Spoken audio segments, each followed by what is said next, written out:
struggling with food right now. In Chicago, the Greater Chicago Food Depository, and in Champaign-Urbana, Community Resources Guide is a collaborative effort between School of Social Work and Uniplace Christian Church. And their address is here. The University YMCA, COVID-19 resources for immigrants in Champaign County, including La Linea Immigrant Helpline and the new Immigrant Welcome Center Immigrant Relief Fund.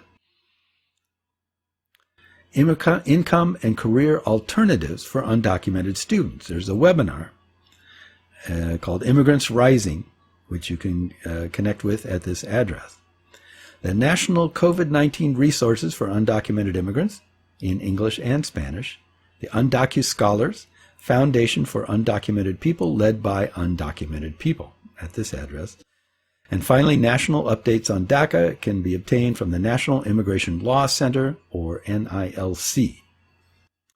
Okay, that is the local stuff. Statewide, we have pandemic EBT and SNAP benefits. Need help buying food for your school-aged children? Apply for PEBT SNAP benefits. This is a special benefit that can help you buy food for your school-aged children 3 to 17 years old and 18 to 22 years old in high school who would receive National School Lunch Program free or reduced-priced meals when schools are in session. If you're already receiving SNAP, you do not need to apply for PEBT benefits. You are automatically eligible to receive these benefits. Your additional PEBT benefits will be loaded into your Illinois Link EBT account along with your regular SNAP benefits. The benefit amount is a daily meal cost for a number of school days in the month for each eligible child in your home. For March, there were 10 school closure days. For April, there were 22 school closure days. March and April PEBT benefits will be combined into one issuance for a total of $182.40 per eligible child in your home. Benefits will be issued through the end of the school year. Is this benefit based on household income, resources, or citizenship? No. The only eligibility factor is that your child or children attend a school that participates in the National School Lunch Program and are eligible to receive free or reduced price meals when they are in school. For many schools, individual students qualify for free or reduced price eligible meals. For other schools that participate it's is there twice. You can see it for yourself. You read along with me. For other schools that participate in the community eligible provisions, all enrolled students will qualify as meals are provided at no cost to the students. If you recently applied for free or reduced price meals, PEBT benefits will begin the month after you become eligible. The head of the household of these students currently not receiving SNAP benefits will need to apply and be approved for PEBT benefits. The most efficient way to apply is online at abe.illinois.gov. If you apply online and include your Social Security number, if you have one, it may help expedite the process of your application for benefits, or you can also complete a paper application by going to the IDHS website at dhs.state.il.us and email to dhs.fcs.pebt@illinois.gov. That's why I'm putting this on the screen so you can actually see this stuff. Or mail a completed paper application to the Central Scan Unit in Springfield, which the address is here. You will receive a PEBT link card in the mail with instructions on how to set up a PIN and use the card. Your benefits will already be available on the card for you to make food purchases at most grocery stores. Okay, we're back. So that's some local and statewide information that may be helpful to people at this time. And I hope I left everything up long enough for you to copy down those numbers. If you're watching this live on TV, that might be difficult. If you're watching it on YouTube, it's easy enough to press pause and you can do it. Anyway, moving on. Our next article is entitled DeVos, everybody's friendly education secretary Betsy DeVos, excludes Dreamers from coronavirus college relief. More Trump administration nonsense. The Education Department will prohibit colleges from granting emergency assistance to undocumented students, even those known as Dreamers, who are under federal protection, according to guidance issued to colleges and universities on Tuesday. Education Secretary Betsy DeVos ordered higher education institutions to dole out more than $6 billion in emergency relief only to students who are eligible for federal financial aid, including U.S. citizens or legal residents. The directive effectively excluded tens of thousands of students who are living in the United States under the Deferred Action for Childhood Arrivals, or DACA program, an Obama-era policy that protects hundreds of thousands of immigrants brought to the United States illegally as children. President Trump has moved to end that program, but that effort is awaiting Supreme Court review. The measure will compound the challenges facing undocumented students, whose families have also been excluded from aid, like stimulus checks for individuals and unemployment insurance, says Miriam Feldblum, the executive director of the President's Alliance on Higher Education and Immigration, which advocates on behalf of immigrant students. In a recent report, the organization counted 450,000 undocumented students enrolled in the nation's higher education system, with 87% of DACA-eligible students in undergraduate programs and 13% in graduate-level programs. In a recent survey of more than 1,600 students conducted by the organization thedream.us, a national scholarship organization for dreamers, 80% of those working have experienced income loss, said Candy Marshall, the group's president. 65% reported that they needed help with rent and utilities, and 48% said that of food. This is not simply saying undocumented students shouldn't get things that other students don't get, Ms. Feldblum said. This was a choice. This was going to be a core lifeline. The funding is part of a $12.6 billion allocated billion. Let me try that again. The funding is part of $12.6 billion allocated directly to colleges and universities under Congress's $2 trillion coronavirus stabilization law to help them recoup financial damages caused by the pandemic. Half of those funds are supposed to go directly to students affected by campus closures. In the coming weeks, schools are expected to award emergency relief grants to students to pay for expenses like food, housing, childcare, and technology. The stimulus law, called the Coronavirus Aid, Relief, and Economic Security Act, or CARES Act, directs the Secretary to distribute the stimulus funding to colleges in the same manner the Department distributes other financial aid, but it did not explicitly define which students are eligible. Undocumented students do not qualify for federal financial aid funds, but the emergency grants do not fall under that category. In a statement, Angela L. Morabito, a department spokeswoman, defended its decision. Quote, "The CARES Act makes clear that this taxpayer-funded relief fund should be targeted to U.S. citizens, which is consistently echoed throughout the law," she said.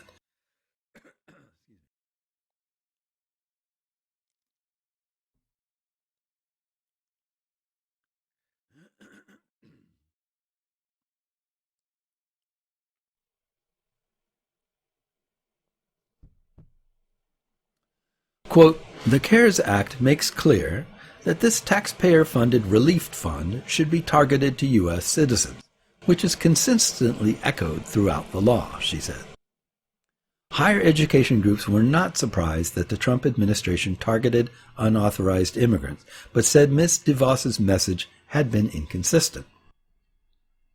In a letter announcing the grants, Ms. DeVos said the law provides institutions with significant discretion on how to award this emergency assistance to students. And the only statutory requirement is that the funds be used to cover expenses related to the disruption of campus operations due to the coronavirus. This means that each institution may develop its own system and process for determining how to allocate these funds, which may include distributing the funds to all students or only to students who demonstrate significant need, she wrote. The new guidance has caused head-snapping uncertainty on college campuses, says Terry Hartley, a senior vice president at the American Council on Education. We fear that campuses will be in the position to only give money to people already getting financial aid, using a complicated, time-consuming process that is completely inconsistent with emergency grants, Mr. Hartley said. He added that the decision was clearly made by the department. Congress had nothing to do with it, he said. The department has to own it. Justin Draeger, the president of the National Association of Student Financial Aid Administrators, said the department's method to exclude DACA and undocumented students by enforcing federal aid eligibility rules create obstacles for large swaths of other students, including international students and citizens who did not fill out a free application for federal student aid, or FAFSA.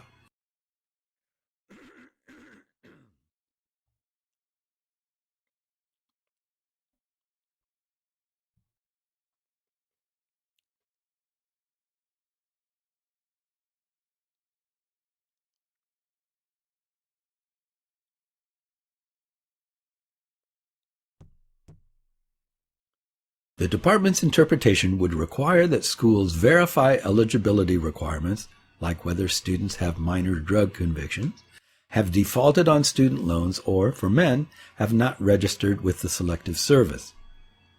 Mr. Draeger said he feared schools would default to prioritizing students who had federal financial aid applications on file rather than those who needed the assistance most. Schools are feeling frustrated that the department has overreached, and they're cautious about moving forward at this point, Mr. Draeger said. Wesley Whistle, a senior advisor for policy and strategy at the think tank New America, said the measure was consistent with the Trump administration's track record, especially since relief was being directed to for-profit colleges, which the administration has treated favorably.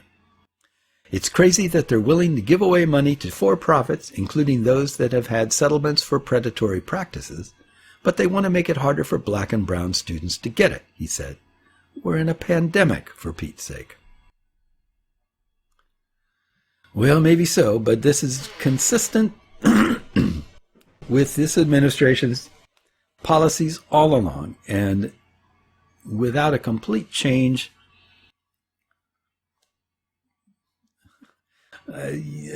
at the federal level and even in a lot of state levels, we're going to keep running into this sort of thing.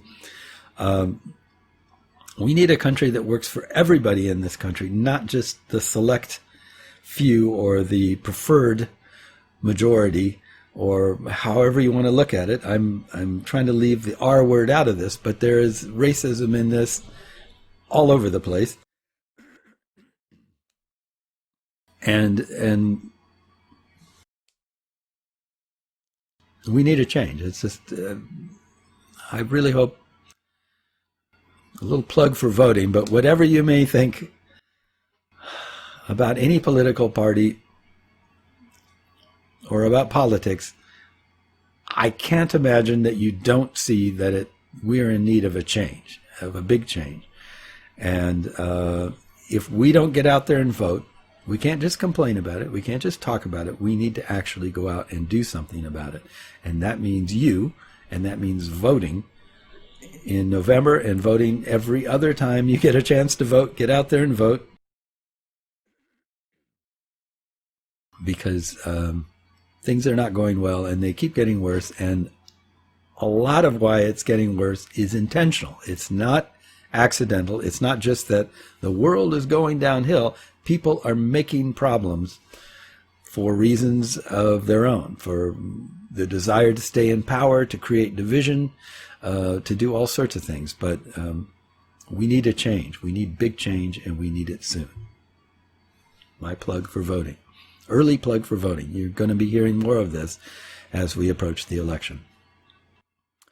Okay, moving on. Next article is entitled, "The Help Immigrants Need Now. The federal government must step up for Americans, whether citizens, documented, or undocumented." Immigrants are on the front lines of the COVID-19 pandemic, but they're being left out of the federal government's solutions. Immigrants are our delivery workers, grocery store and warehouse workers, nurses, janitors, and more. They make up more than 50% of the city's frontline workers. Many don't have the luxury of working remotely. Millions are going to work, putting themselves at risk to provide others with food, basic necessities, and care. Few employers provide adequate protective materials or protocols to reduce risks to workers. Amazon workers on Staten Island, many of them immigrants, have walked off the job because the company failed to provide safe working conditions despite confirmed COVID-19 cases on site. Employees in another company's New Jersey warehouse were told to report to work and were not given adequate protective gear before being unlawfully told they could not take paid sick days. They continue working in a tinderbox of potential infection.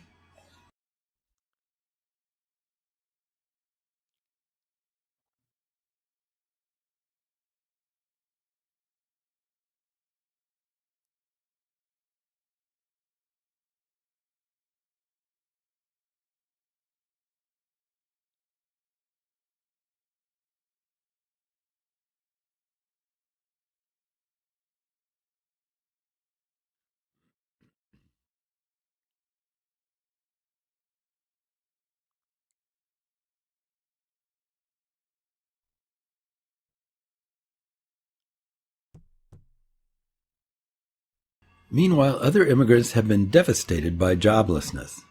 Unemployment has disproportionately hit Hispanics and immigrant communities. In New York City, where a CUNY study found 29% of households have at least one newly jobless person in this crisis. The figure for Hispanic households is 41%. Immigrant communities have also been hit hardest by the virus itself, with communities like Corona, Queens, and South Bronx reporting the highest death tolls. We hear daily from desperate workers who have lost their jobs, but because they are undocumented, are ineligible for unemployment insurance, and they don't have enough savings to pay rent. Take Alejandra, a pregnant Long Island mother who, until last month, worked a minimum wage factory job. She was laid off and doesn't know how she will pay her bills. Since her health insurance was through work, she also faces the uncertainty of getting through her pregnancy uninsured. So far, the Trump administration and Congress have mostly excluded immigrants, like Alejandra, from relief. The cash assistance passed in the third stimulus bill, the CARES Act, excluded individual taxpayer identification number filers, a tax status many undocumented immigrants use. Many of the millions of children and spouses of ITIN holders will also be ineligible, even if they are U.S. citizens. And while CARES expanded temporary unemployment benefits, undocumented immigrants remain shut out from both traditional unemployment insurance and the new pandemic unemployment assistance.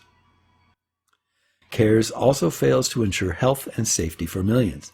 Congress neglected to mandate an OSHA emergency temporary standard for frontline workers. The legislation also left dangerous Medicaid exclusions in place, which means many undocumented people are excluded from free testing and treatment for coronavirus. New York wisely acted to cover COVID-19 testing and care through emergency Medicaid, which undocumented people can access. Meanwhile, even through the pandemic, ICE continues to detain and deport immigrants, terrorizing communities. The path forward must be grounded in the recognition of our interdependence and shared humanity. Excluding the most vulnerable people from relief is both wrong and counterproductive. When immigrants lack protective gear, paid sick leave, health care, or vital benefits, stopping the spread of COVID-19 becomes harder. Having already prioritized the Trump administration's enormous slush fund for Wall Street, Congress must advance a just recovery package that puts people first, regardless of immigration status. That means immediate, recurring cash payments and unemployment insurance for all. It means testing and treatment for all. It means worker safety provisions and paid sick leave for all. It means a rent freeze so families have safe spaces to self-quarantine. And it means releasing people from jails, prisons, and detention centers at grave risk. While state and local governments must also respond quickly and prioritize the most vulnerable, only Washington can ensure recovery at the necessary scale. We need a recovery package that goes directly to working class and low-income people and includes everyone. If we leave immigrants behind, everyone will suffer. And this is very, very true. We've spoken about this before on this show, but absolutely, when it comes to health care, of all the many different problems that people face in this country because of our market-based system where everything costs money and every provider of every service is in it to make a profit,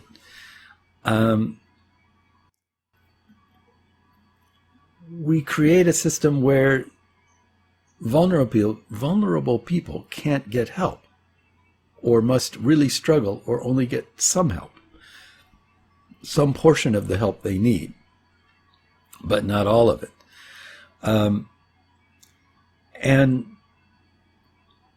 the old saying, a chain is only as strong as its weakest link, certainly applies when it comes to health outcomes and when it comes to communicable diseases, because anybody can pass a disease on to anybody else. Anybody, anywhere. It's not just your friends who are immune or the people you don't know over there who catch it. It's the way people come in contact with each other and the ways that we are forced to interact, because you can be as rich as you want to, but you're still getting your food from somewhere. You're still getting your stuff from somewhere.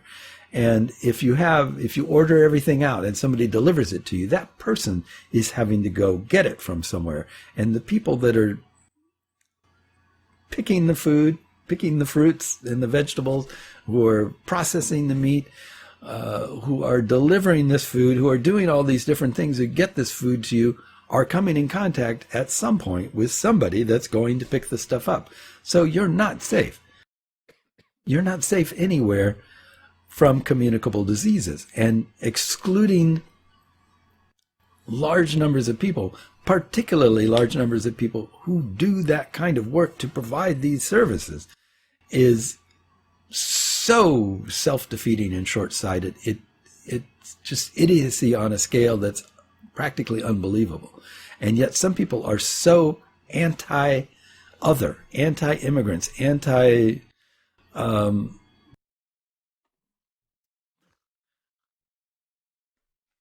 they're just anti. They're against everything. They everything but me. It should be me. It should be people like me. Other people like me should be the ones getting the good stuff. We shouldn't give money to those people. We shouldn't give money to people who aren't working. There's the whole notion. There was a big argument over the unemployment insurance. Like, well, we can't pay them more not to work than they were making to work. What's their incentive to go to work then? It's that kind of thinking, like everybody has to struggle for what they get, except me. I should be fine.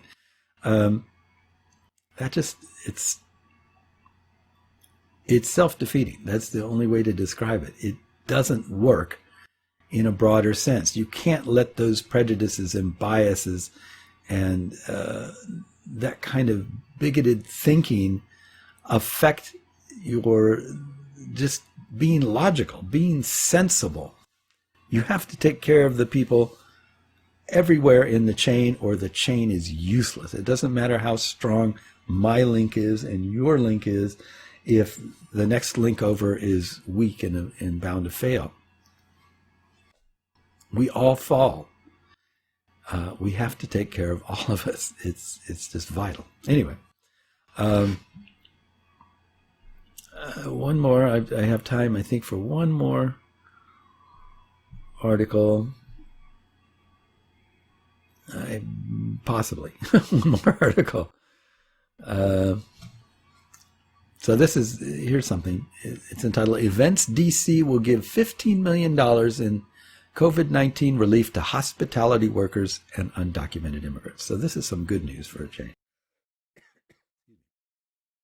The district's tourism arm announced Thursday that it will distribute $15 million to help hospitality and service workers, restaurateurs, and undocumented immigrants who were left out of a relief package the D.C. Council approved earlier.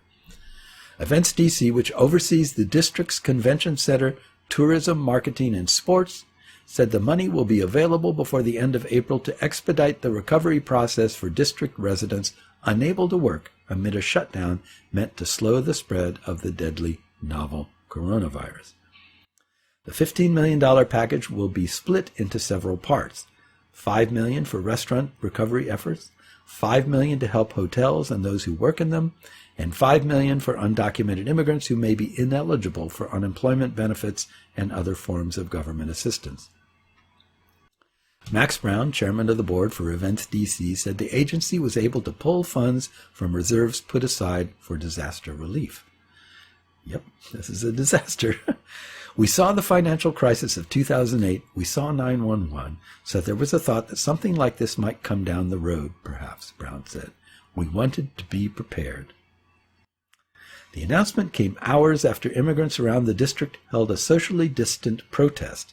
They held signs on the front steps of their own homes, begging Mayor Muriel E. Bowser to do more to provide monetary relief to those who rely on non-traditional streams of income, including street vendors, day laborers, housekeepers, and others who work for cash. It's not just the right thing to do to help them out. A lot of undocumented immigrants pay taxes and help to fund our unemployment system, but are locked out of receiving those benefits, says Alex Taliadoros, an organizer with immigrant advocacy group Sanctuary DMV. On Tuesday, the D.C. Council unanimously passed its second emergency relief bill to address the coronavirus pandemic. The legislation freezes rent increases and makes it easier for inmates to win early release, but did not include assistance for undocumented residents. Brown said that because the hospitality industry relies so heavily on immigrant labor, Events DC wanted to include a funding stream for undocumented immigrants who may be unable to qualify for unemployment, which asks for a Social Security number and proof of income. A large number of our workers in restaurants and hotels are undocumented workers, and it's an important group in our city who are valued members of our communities, Brown said, and folks are in dire need right now. Well, I'm run out of time, but I wanted to at least end on a semi-positive note here.